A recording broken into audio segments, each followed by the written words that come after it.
Call this meeting of the Broadwater County Commissioners to order January 16, 2018. All right.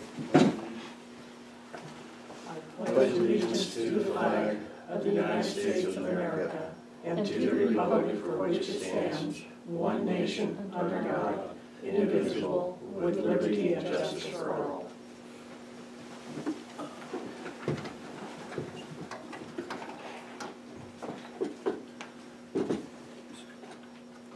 Open up with public comment. Any public comment? Commissioners' community update.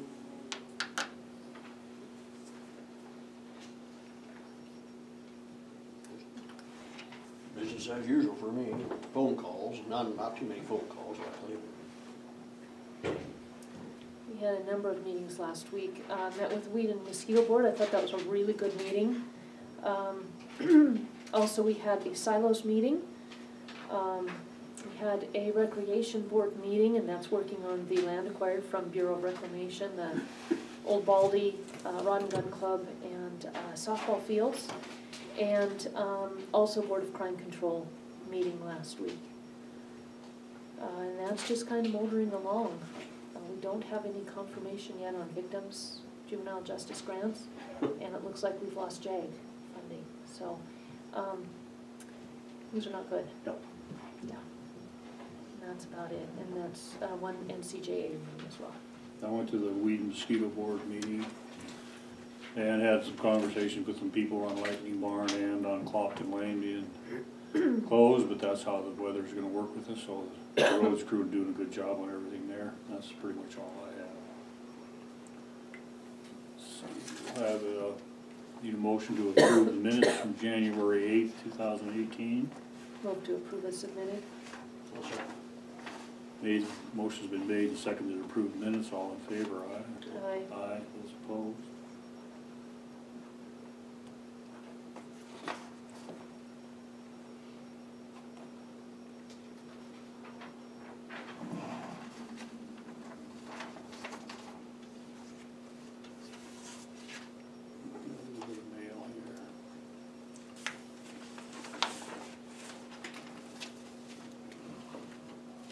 Motion to approve claims in a total of $43,942.72. Move to approve the paying the approved claims in stated amount. Second. Motion's been made and seconded to pay claims in the approved amount. All in favor? Aye.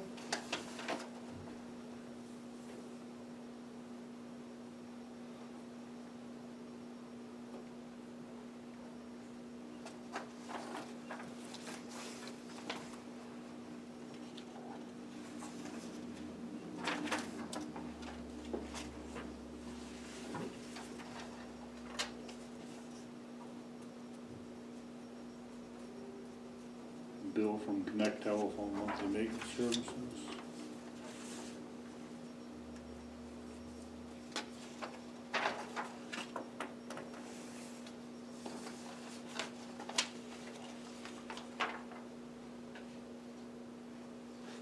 Informational deal here. If you treat employees like they don't make a difference, they won't.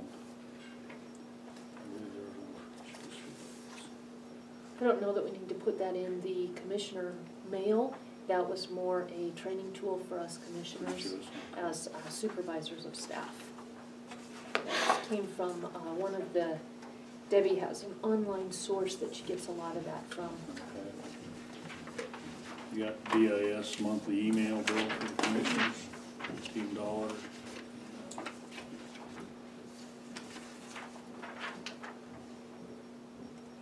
Letter of intent to apply for a project grant from the Broadwater County Health Services.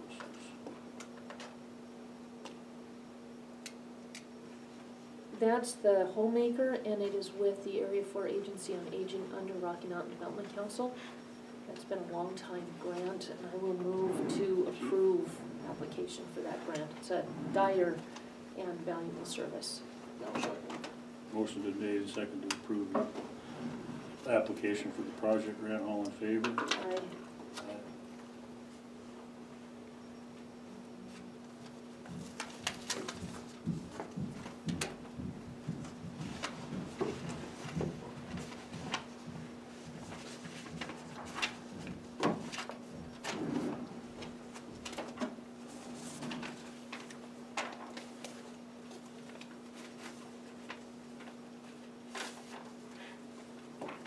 Letter from the Broadwater Lions Club. Dear County Commissioners, the Broadwater County Lions Club is asking for permission to use the county courthouse lawn for our annual Easter egg hunt. The event will be held Saturday morning, March 13th, 2018. Enclosed a certificate of insurance for the event. We'll be using plastic eggs again this year. I can be contacted at 266-4171 about any questions you may have concerning the event. I'm available to attend a commissioner meeting and make the request in person if that is needed. Thank you for your assistance and support for the wonderful good for the children of our community. I move we accept the Lions Club to have their annual Easter egg hunt on the courthouse yard on. Second. Motion's been made and seconded to allow the Lions Club to use the lawn for the Easter egg hunt.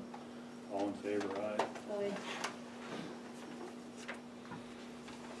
So Mike, will you be responding to Pat? She'll need a letter. We'll need to keep that with this letter so we have a record of the transactions.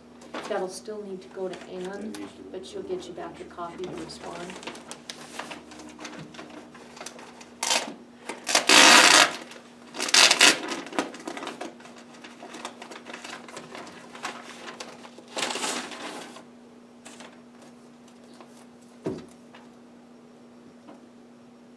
Transmit a letter from Robert Pesci and Associates. Please find enclosed 2 bound books and 2 sets of signature sheets containing all the FAA required closeout documents. All aspects of the project have been completed and all grant conditions met. Please review and sign where indicated. Please pass them along to the City of Townsend for Michael Evans' signature. Please return the signature sheets to me for the RPA and FAA copies.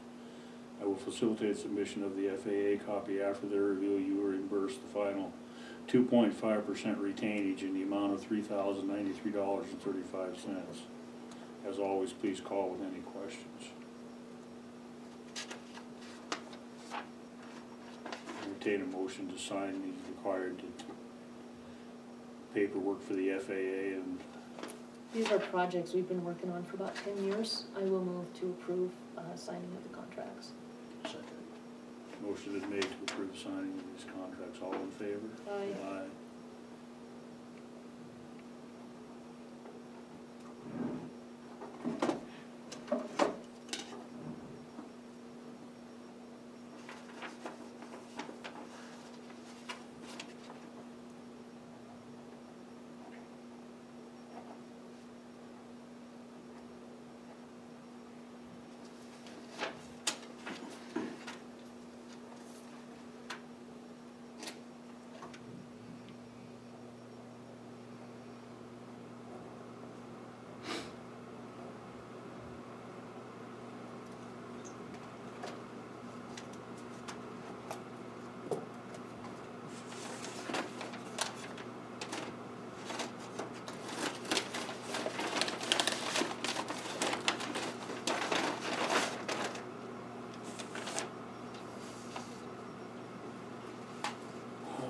Okay, next order of business, Julie Superior and Centennial Insurance.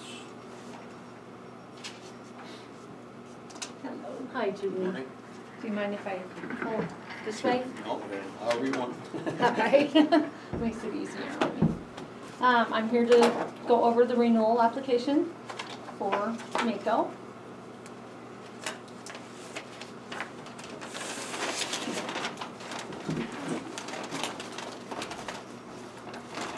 Thank you.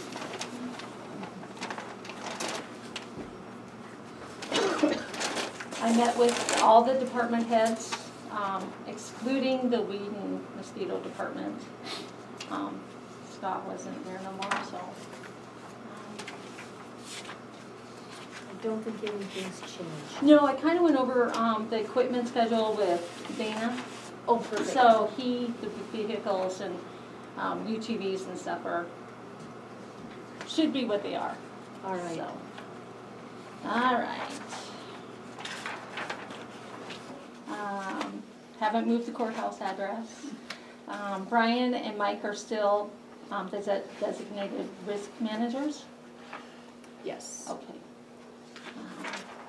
And it's actually Mike Myers. Oh, it's Mike Myers, not Mike Conkey anymore. Ah. Although Mike works with him, so you could leave it, actually. Okay. Yeah. Okay, I'll do whatever you guys want me to do on that, so. Maybe just add Mike Myers and leave Mike Conkey. How's that? Perfect.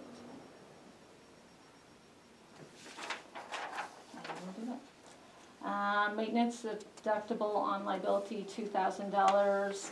Auto physical damage, 2,500 deductibles. 50 county employees, excluding the sheriff's office. We have 108 volunteers, 3 full-time nurses, 1 part-time nurse.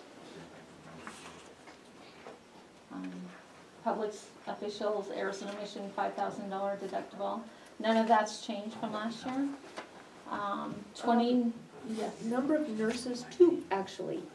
2 plus 1 for the sheriff's office. Right, yeah. Yeah. So that's where I put that one. Oh, the 3 full-time? We just have 2 Just 2? full-time. Yeah, With the sheriff's office. with the sheriff's office is one part-time. Karen is just Okay. part-time. Okay. All right.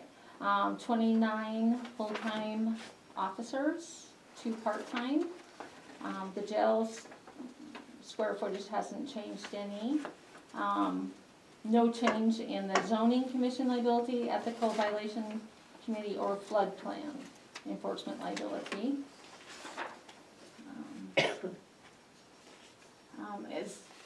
I kinda went over some of this with Debbie. If there's any disputes involving integration, segregation, discrimination, or violations of civil rights, anything? No, okay. Do you follow a formal written grievance procedure for employee disputes and complaints? Yes, I thought so. All right. Do you have any knowledge or information of any incidents, occurrence which might give rise to any claim made? As of right now? No? Nope. Okay.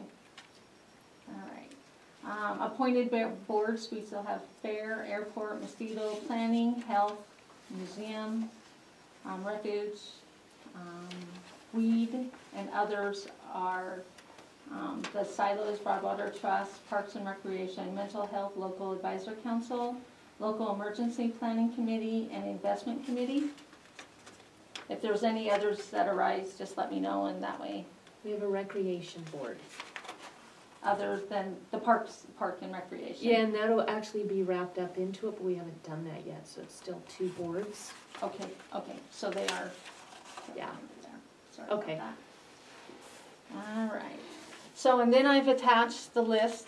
I don't know if there's been any purchases of property. I know you talked about the golf club and the rod and gun club. Yeah. Did that go through? It did. Just a Okay, couple months ago, and we're working right now with Jerry Grabentz, who's going to be coming to you. I gave him your phone number. This will probably be a couple of weeks. But all the property, all the improvements, the buildings, everything will have to be covered under the county insurance. So that'll be an increase and some more for Okay. you, okay, to add to the policy. okay, not a problem. Okay. So I'll get that information for the other 2 additions at that time? Yeah. Okay. And Jerry will kind of be getting that all for you. Perfect. Yeah. Perfect. Okay, I think we're pretty good on the equipment. I went through it with everybody, and the vehicles. Again, you know, if purchase, sell anything, let me know. That way I can always add and delete. Everybody's pretty good about it, so, just so. Did the weed department let you know about the change of the 6-wheeler? Yes. You sold an old one? Okay, Yeah, that was changed a few months ago. okay, thank you. So, any questions, any things that we didn't go over?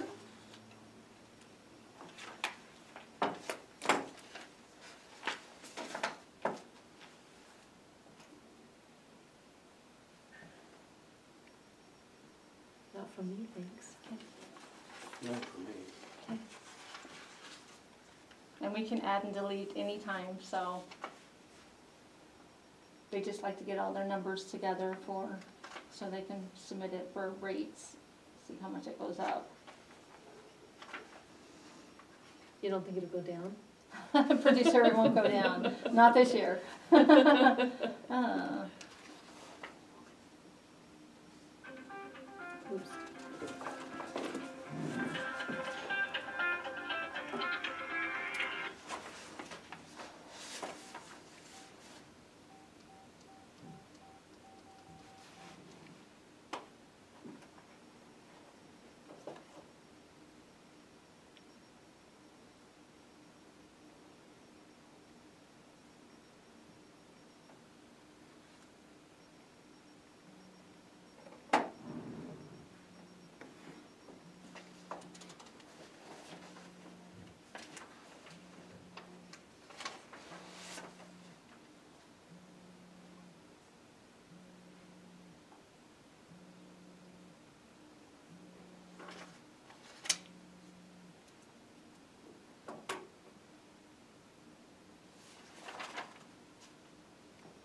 So, any discussion on this at all? No, I've kind of thrown in my 2 cents as we went along. You got anything, Franklin? No. Then move the, entertain a motion to approve the renewal application for Centennial Insurance. So move. And I do need a signature. Okay, motion's been made and seconded to approve the general renewal application from Centennial Insurance. All in favor? Aye. Aye. Those opposed? Motion carries.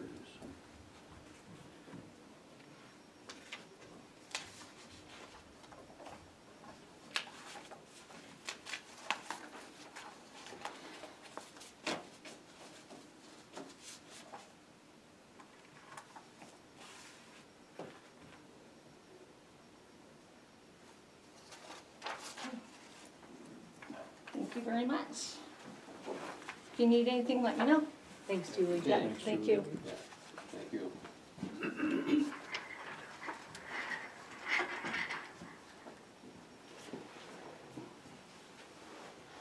Let's just go ahead with Win since he's here. Sure. You wanna go ahead, Win? Sure, gosh. I'll jump ahead. Make Dana wait, so. I don't have a lot from where, seems like last few meetings I kinda kept you guys up to speed of what's going on. I will let you guys know, since I'm the vice president of the rodeo board, I'm also gonna be submitting the parade request for our Broadwater Western Days this evening at city council, so that'll go off to the state, but. So you know, we're planning on doing another parade this year, so, you know, one of the things, I just got an email, we talked about, the crash data from 17, 16, 15. I did have a discussion with Colonel Butler, this week when I was up in MSPOA in Lewistown. And obviously, one of the things I asked him was, how's the alcohol and drug-related crashes, you know, how they fall in 2017. The reduction, there was actually fewer alcohol and drug-related crashes throughout the state than in previous years. There's an awesome overall decline in fatal car crashes across the state, mainly on primary roadways, and they contribute part of that to the center rumble strip. They think that's really helped out. I said, that's great.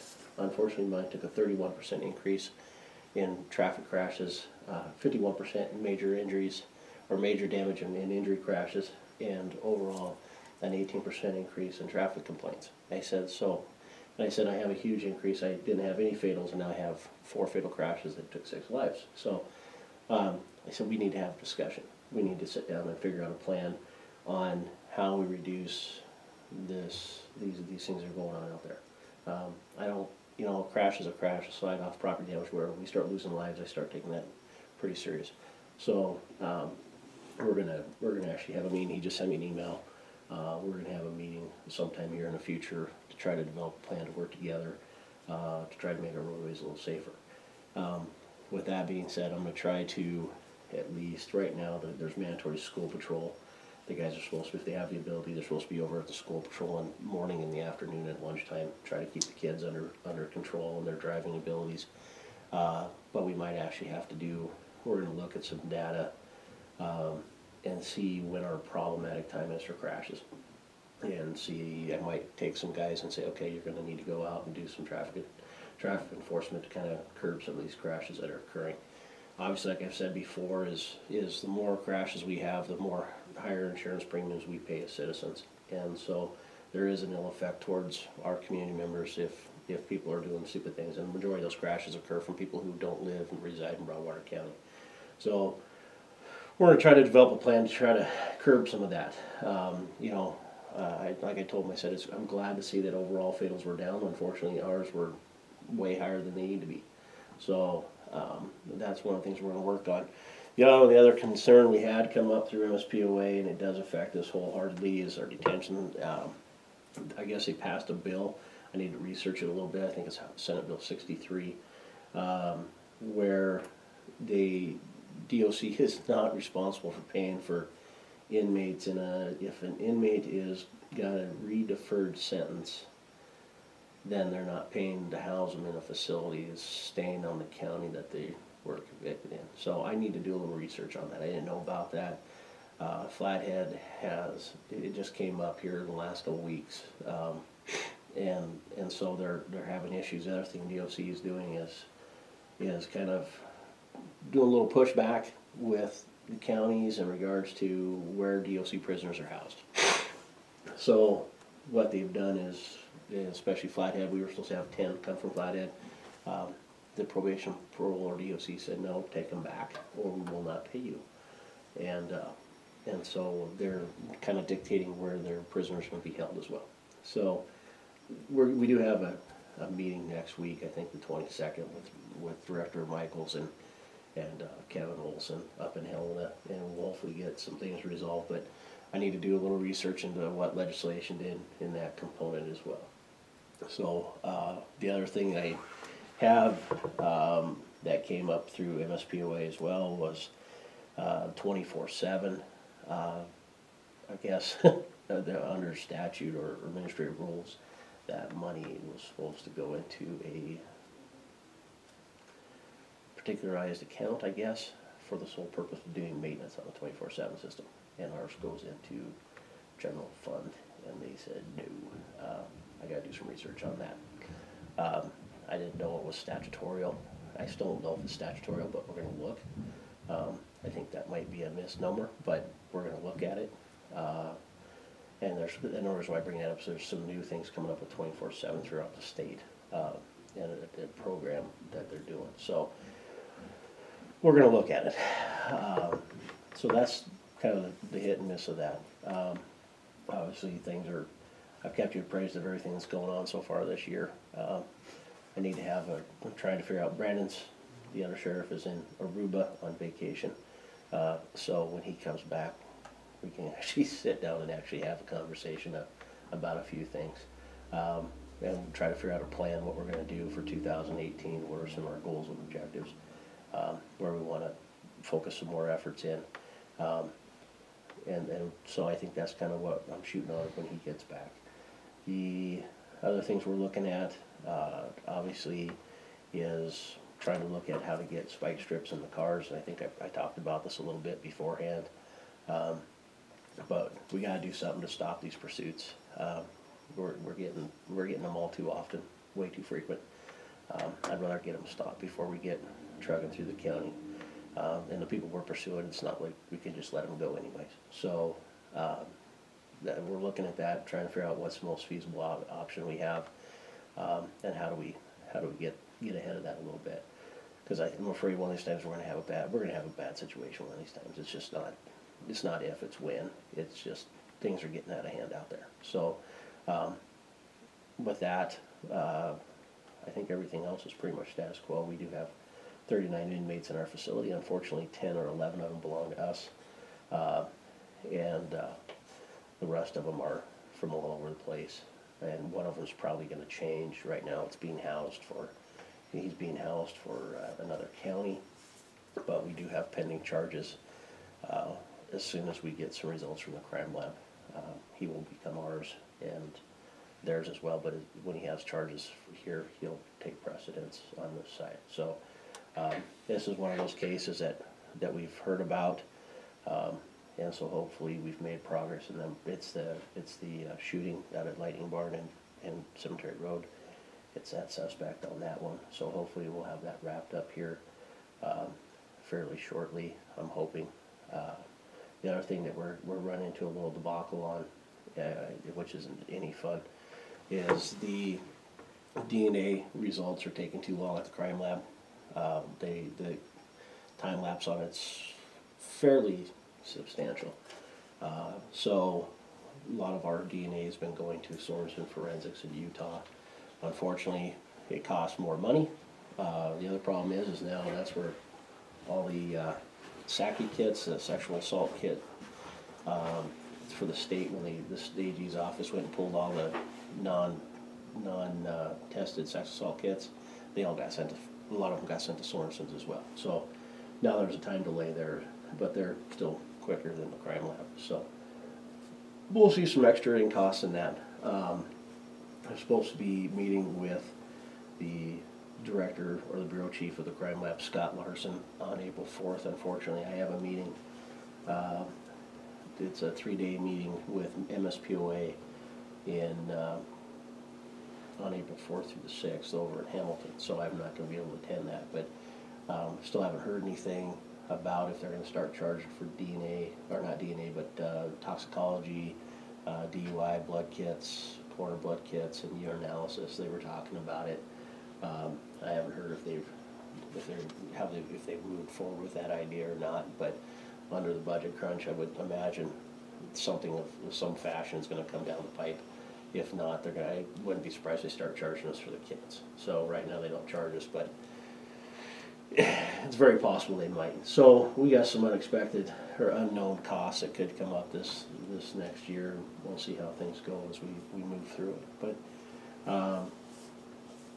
everything else I think is going fairly well. I don't know if I have much more. So, but I'm happy to answer questions. You got any, Laura? I do, but I was waiting on these guys. Do you have any idea what those tests are gonna cost us? I don't. You know, it kind of came up, they put it in the press that they were talking about doing it here when they had their special session. And so, or just before the special session. And so we were supposed to have a meeting in December. That got canceled due to weather. And so we haven't had one, and it's not scheduled till April. But it's not going to surprise me to see some sort of analysis charge or even just a charge to pay for the kit. There's a lot. I mean, the crime lab pays for all those kits and sends them to us, and right now they don't cost us anything. There's no cost for shipping or any of it. So it's not going to surprise me to see something come down the pipe, but I just don't know what it's going to be yet. So. What's the cost of those tests sent down to Utah lab? It depends on what you're going after. We have one case that we need results. We needed them yesterday. And it's a fairly significant case. I'm gonna probably take a run-of-the-mill park run and say it's gonna be about $2,300. So, Just for that one case? Yep. So, but and if it wasn't, the suspect's running free, so I need to get him collared up and put away. And that's why it got sent to Sorensen. If he was in custody and he was charged, it'd be a different story. We'd probably try to wait out the process through the crime lab. But, you know, when you're 6 to 9 months out with a suspect running on the street, you can't do that. So, I think the results are supposed to be in this week, and I'm hoping that's what's going to happen. So. When there were a lot of cuts to the crime lab in the last session, is there any talk of reversing that and supporting crime labs so we don't have a 6 to 9 month wait? I mean, that's beyond criminal in itself. And part of it, I think, is I think you're seeing it overall across the nation, is that crime labs are just when the private sector pays more than government does. I think that's what, you get these guys that come in, they get the experience, and then they get offered a job somewhere in the private sector doing the same thing, making a lot more money. And I think we're just struggling like everybody else to get people to fill the spots. You know, they did it with the medical examiner's office. They raised that salary, I think, $55,000 to find somebody that was competent to do the job.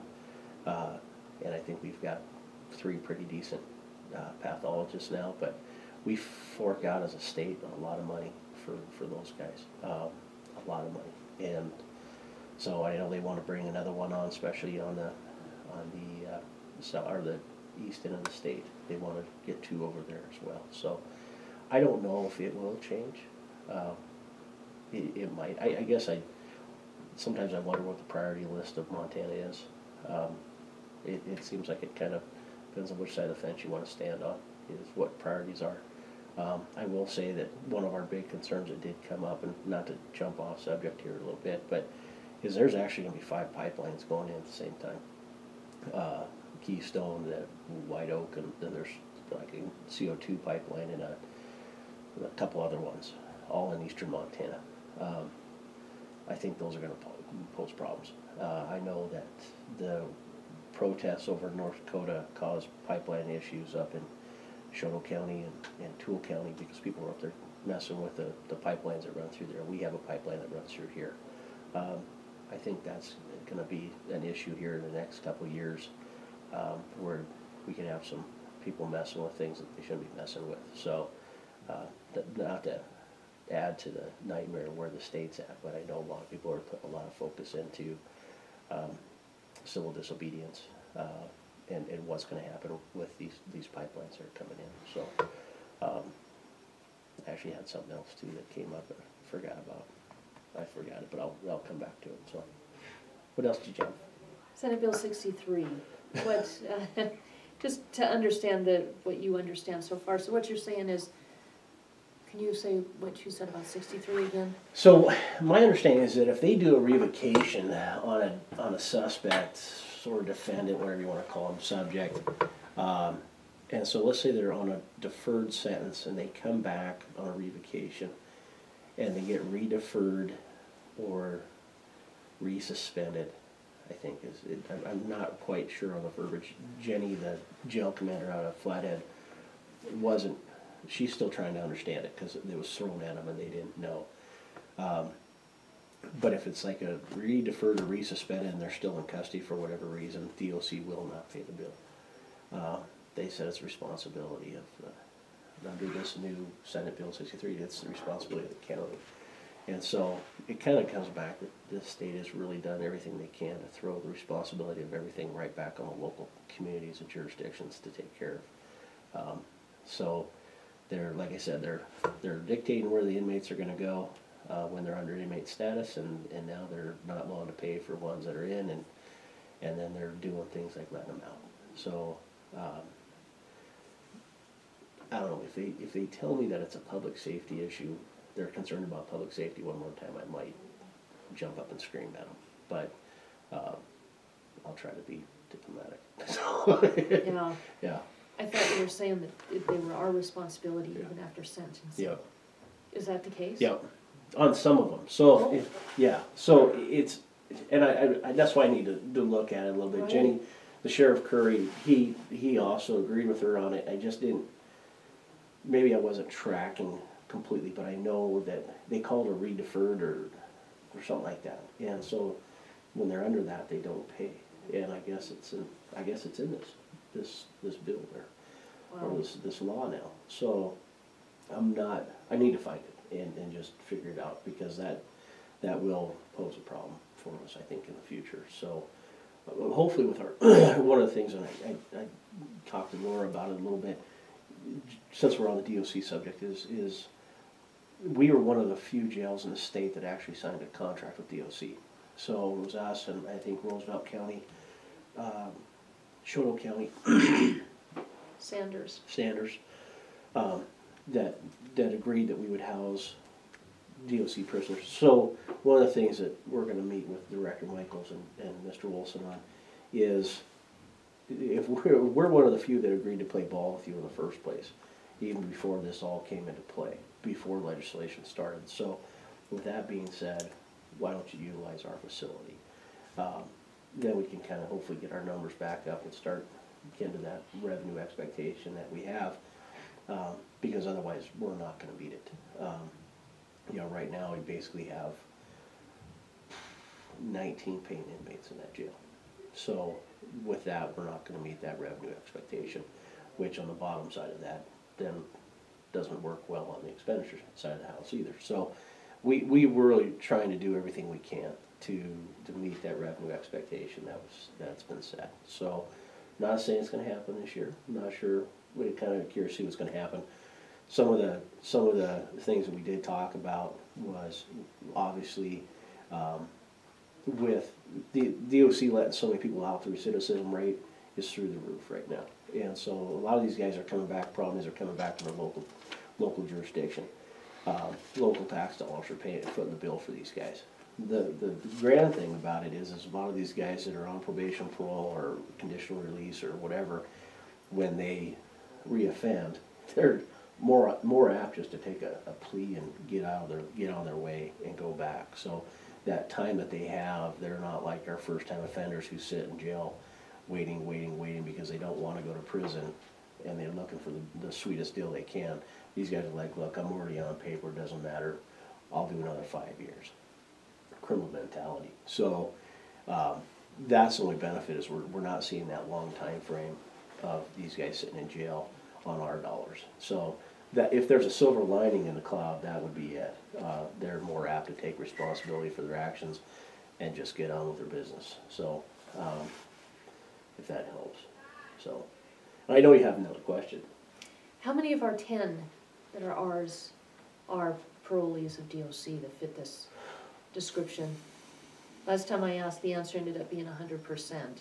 No, I'm trying to think who's all in there right now. There's one I can think of that's on, was currently on probation, but he's, I think, petitioned to revoke it again, for like the 5th time. But I think majority of the ones we have that are ours are either, I think they've either discharged their time or they're new offenders. Okay. So, and that's the thing is that the amount of offenders we have are, I mean, last year I think we had 11,700 new felony cases filed in district court, with 8,000 some people coming onto caseload. That's a problem. So, and, you know, I appreciate the Sentence Review Committee or Commission's job of trying to clear out our jails, but all we do is make more felons as far as that's concerned, and more people on the street. And they just reoffend. There's no accountability for their decision-making process. So there's no reason for them not to do it. So, but yeah, we don't have. I don't think we have any that are. I'm trying to think who's in there though. There might be one or two, but for the most part, most of them are time expired, sentence expired, or off probation, parole, or else they're new offenders. So we don't have too many that are still attached to DOC for ours. So as of yet, the ones up in that have bonded or been released, a lot that are in district court that are coming up are currently somewhere in the DOC system. So we had quite a few there for a while that were all attached, or there was a nexus to them of some nature. So, but, and then the other thing we did, we do have a DUI task force or a drug task force meeting this Wednesday, and in one of those big discussions, the JAG funds. We're not. That doesn't hurt us at all because we're heavily attached to the MRDTF right now. That unfortunately is one of those things that's in the planning mode as well as what do we do about the drug problem that's in Broward County. The problem that I see is I need to have the ability to work those guys 40 plus hours a week. When I worked narcotics, it was 1 or 2 days a week. I was able to get. I had a lot of freedom back then. The caseload wasn't as high. We didn't have as many calls as we do today, and so Rich gave me a lot of leeway and a lot of latitude to, if I needed to work narcotics, then I needed to work narcotics, and he was good with it. If I had the time and the person, I would love to do it. We do have a huge problem, and so we're hopefully with the implementation of Luna getting out there, we had a little issue with our certification process, so that didn't go so well, so we got to go back.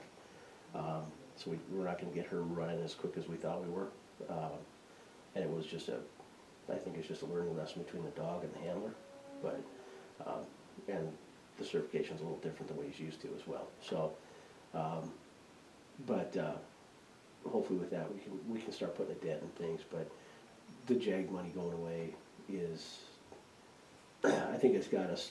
I think from the accounts we have with MRDTF, should be able to swing it for this year. Right now, you should be on 15 awards, 2015 awards. It's 17 that's being held back. Yeah. Yeah. And I've been on the calls monthly and just got permission to have Mark Thatcher help. That's Yeah. gonna help a lot. Yep. He knows so much more And it's, than I do. the numbers are, I actually have it sitting on my wall. I didn't even think about grabbing it, but the numbers in reduction are fairly significant. It's a pretty big hit. And that's if it goes the way it's supposed to go. It's still gonna be a hit. You know, I guess that goes back to what's the priorities of the state. You know, I kinda look at, you know, there's a big push to do Narcan. You know, I get information, it seems like weekly, about giving Narcan to the officers and stuff, so in case of an accidental overdose or whatever else. But I watch Live PD, and it's every week they're bringing back somebody that, with the use of Narcan, that this is like the one I watched on Friday. It was the guy's third overdose in 6 days, and they keep bringing him back with Narcan. And I guess I think Narcan is about $150 a shot. So, you know, you're not deterring anybody from doing anything. They know that if they use too much and they overdose, that somebody's going to come spray Narcan on their nose and they're going to come back. And so I think we've really enabled some bad behavior. I understand the concept of it, but it sure isn't deterring people's use of the opiates, and opiate-based narcotics that are out there and the stuff that they're using. So I might look into it for patrol-wise, just in case the guys come across. Fentanyl's really big right now. Fentanyl's very dangerous. It absorbs through the skin, so you can overdose and die fairly quickly. So looking at how we can do that, that's just another one of those things that you have to look at. Kind of like the AEDs. I'm trying to find a grant to get AEDs in the patrol cars. So all the patrol cars have an AED in them. So try to save people's lives when they have cardiac events. So working on lots of things. So there's lots of things out there. Who knows? So, and the state's not helping us. No, So not at all. yeah, and I'm a little concerned. And since we're talking about the criminal, was it criminal? No, NCJA, National No, it used to be Border Crime Control. Now it's the Crime Oh. Control Bureau. Is that what it is? Bureau, yeah. And I'm a little concerned, and I did bring it up. Leo was there as well, and I'm definitely concerned with one of the comments that the gal made. I don't know her yet, but she said, I think it's a great time to review and change the way we do crime data reporting. And I went, we just spent the last 10 years trying to perfect how we do crime data reporting, and now somebody's got a new job and they want to redo how we do things, and that just concerns me extremely bad, because you start messing with that crime data, that starts changing our availability to grants and stuff for the public safety component. So I'm trying to be understanding, but very apprehensive at the same point. So. And here's another piece for that. Montana is it's the gold standard Yep. for the nation. They took our crime data reporting and the incentives that Deb and staff had put together for that, and they're replicating that in states all across the country. And what's Montana doing? We're gonna break it to redo it. Yeah, Yeah, yeah, that's unfortunate when you know, and I think I think everything needs to change every once in a while. To a certain Absolutely. extent. You know, Absolutely. change should be there. However, yeah, that's probably not one we wanna mess with too awful much. And there's a lot of money that's attached to that crime data. I wanna say there's what, 15 million a year that comes through the board? 18. through. And through it's the all board. in jeopardy. Yep, Yeah. yep. And so it's got some very large ripple effect if it gets messed up. So Yeah. I hopefully somebody will put the reins on some of this. So We also just spent 2 years redoing the website. Guess what, one of the first things to do is redo the website. Yeah, You got a team of 7 people that just completed it, now they're going to do that again, Yeah. and those are the data folks. yep, yep, Yeah, yep. And I just don't understand. So no, no, and to Yeah. be messing with data reporting right now, when we don't even know that we have any of the juvenile grants or victims grants coming back to Montana, that should be the priority. yep, yep. I'm sure you got an earful from Leo. You know, it wasn't too bad. You know, there was lots of good conversation that occurred. It was one of our, I think it was one of the better meetings, and I've been there. I've been on the board of MSPOA for the last 7 years, I believe. And this is probably one of our very productive meetings. I really thought we got a lot of good stuff accomplished. So, you know, I think we have quite a group that's on there right now, and I think they're really working towards some good things. Of course, you know, legislation looking at 2019 coming up, what needs to be done in that component as well. So, the only downfall is we got a few people that are retiring this year, and that's going to change the schematics of MSPOA. It does every cycle. Sheriffs come and go, but yeah. And I guess the other thing that I will let you guys know, we have 3 people in the academy right now. You know, Lee Zimmerman is in law enforcement basic. He won't graduate until April, I think. March or April, end of March, early April, something like that. Braden Mazzola and Kylie Howard are both in detention basic. And so that, we have those 3 that are there. And we still have that open dispatch position we're trying to get filled as well. So, you know, we've had a lot of cost savings with vacancies this year, and it's unintentional vacancies. So, so I think our numbers are going to look a little different from the year before just because of that. So, yeah, that's about everything in the world in a nutshell. So, You do have 24/7 in your revenue yeah, budget, and so if you do need a separate line item, Debbie can easily do that within your budget. and I'm gonna look. Revenue comes in, it can go right out the same. You know, and I was one that set that up here quite a few years ago. But I don't remember anything, and that's why I'm a little confused, because I don't remember seeing anything in statute or administrative rules on that. So it was just an odd statement that was made. I was like, I'll look into it, but I just don't know. I just don't know if it's there. And then, but the nice thing is I think the state is going to actually fund the software for that. So it won't be that hit to us.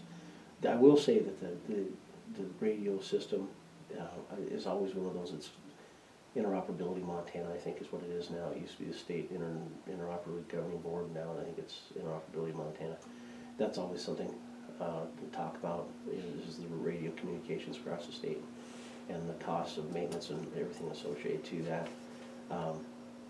And I did bring up, I guess this is the other one, I did bring up the 911 PSAP certification process. I haven't had a chance to meet with Rebecca, the 911 supervisor, on how that meeting went in Helen on the 12th when they were setting administrative rules for that.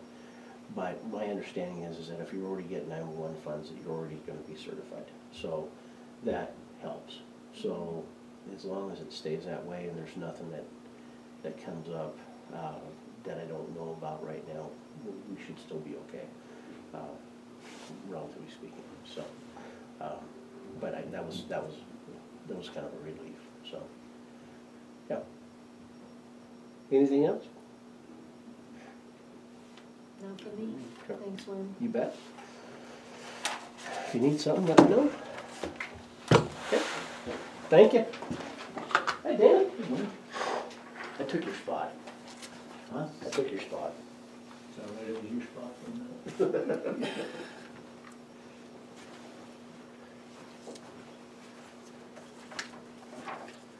Okay, Dana, you can come up.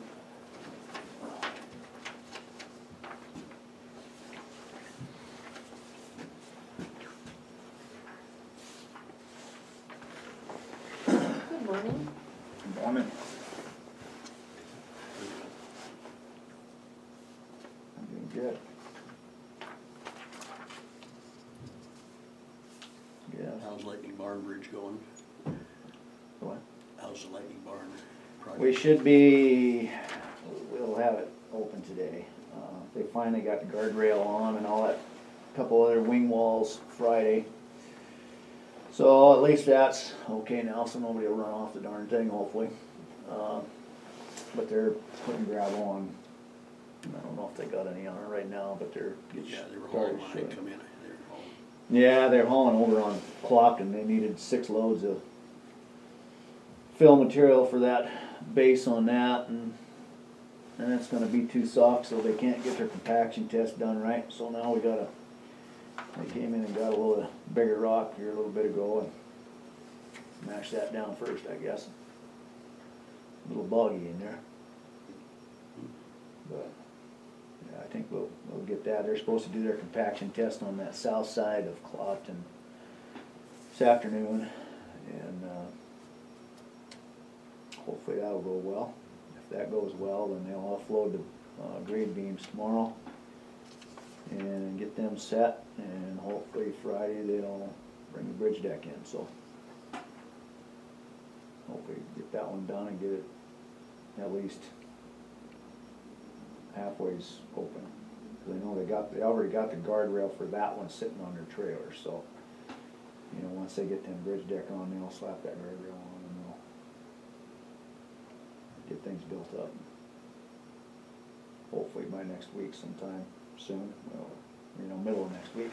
It kinda hinges on this compaction quite a bit. doesn't It is, it does, you know, and that's what slowed us down on that Lightning Barn one a little bit, cause they couldn't get, on the one side was real boggy. I think it was on the south side of the creek. Same side that this Clough Lane one is, and I don't know why it's on the south side, but it just seems like it's gummy, you know, it's not the right material, so they had to do a little bit extra there and then dig some more out and then throw some more in, and then finally got it set, so, you know, get the compaction guy in there and get that test just right and get him out of there so he's not thinking twice about it. Right. But they're doing pretty good. I mean, that's the way it is. Of course, then it's cold and a little snow and a little ice to fight with. But, Yeah. you know, that's kind of what they were fighting with last week a bit.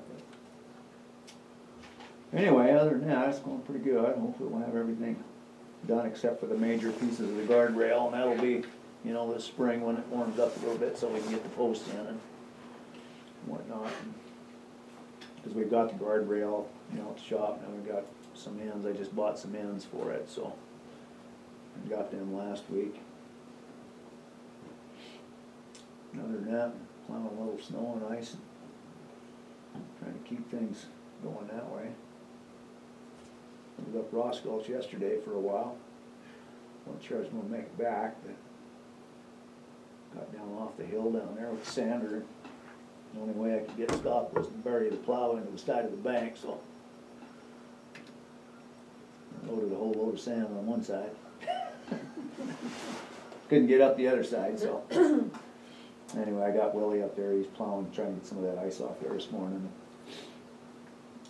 Hopefully get that taken care of a little bit. But other than that, I don't think we're too bad. You know, there's a lot of ice out there, but, Yeah, this weather's been bad for ice. yeah. More, I'm just enough to get it melting Yeah. and freeze right back up. Yeah, but, yeah, so. Other than that, guess that's about all I got.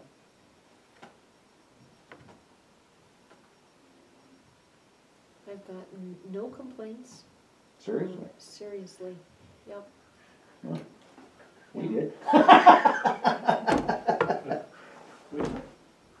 Who got complained? Oh, we got a few down at the shop, down at the Oh. phone, but we got them taken care of, so. I know there was a guy that got a DUI, he was very upset that Lightning Barn was closed, cause when he turned around, he got stuck in front of your house. Yeah. Yeah, Sean's out. Oh, John's, yeah. Yeah, I heard about that. I guess he just questioned why he went through a road closed sign anyway, but. Might have something to do with being on the influence. The road's closed. Yeah. Yeah, it is. Yeah. Oh, anyway, we'll have that stuff done today. We're open anyway, so.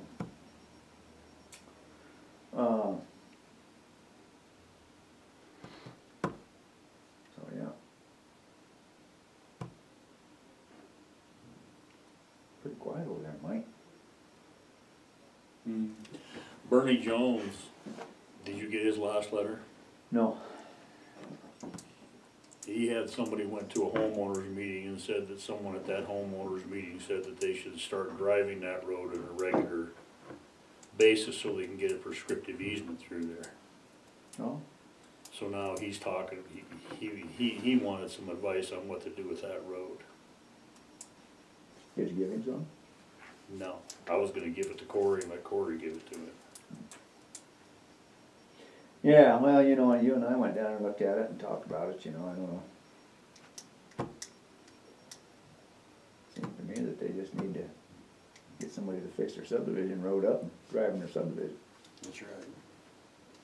in my opinion. Don't know. When that subdivision went through, they eliminated that road going through that field, right? I mean, that was part of the subdivision plan was to, I guess it was, you know, that's what Bernie said, you know, now, I haven't looked at any of the legal subdivisions jargon on it, you know, all I know is that Dennison, you know, he took the road out and when they built the other one, that's all there was, but I know it's been questioned a little bit, you know, in the past, I think you had some, I mean, when you first came on, there was some question on it, wasn't there? That was when I was brand new, I don't remember a lot of the details, I would say, ask Nicole, she'll have the facts and everything Yeah. that was done. Yeah. But yeah, my understanding, they had proposed a subdivision, put in a road, didn't do the subdivision and took out the road so they could refarm the Yeah. area. But it shouldn't affect this particular subdivision. I wouldn't think so, you know, and they always talked about, I know they talked about for a long time about having, you know, an egress and an ingress, or egress and ingress, whatever. You know, I don't know. That was a requirement fairly, years ago it was not a requirement, and then just fairly recently they made it a requirement, it's in our regulations now. But if something went in prior to that, it wasn't a requirement, so it Yeah. wasn't done. To create a private road into that egress and to use that as an excuse probably doesn't jive with the history of Yeah, that subdivision and the regulations it was under. Because you can't apply the regulations of today to a subdivision that was put in 10, 12, 20 years ago. yeah. But yeah, Well- Nicole would have that history on that. And I know, you know, it wasn't up until maybe 5, 6 years ago that they abandoned that road going through Jefferson County. Right. You know, cause they abandoned that Shotty Springs Road, you know, the county did, or somebody did. Mhm. Cause it was all county before.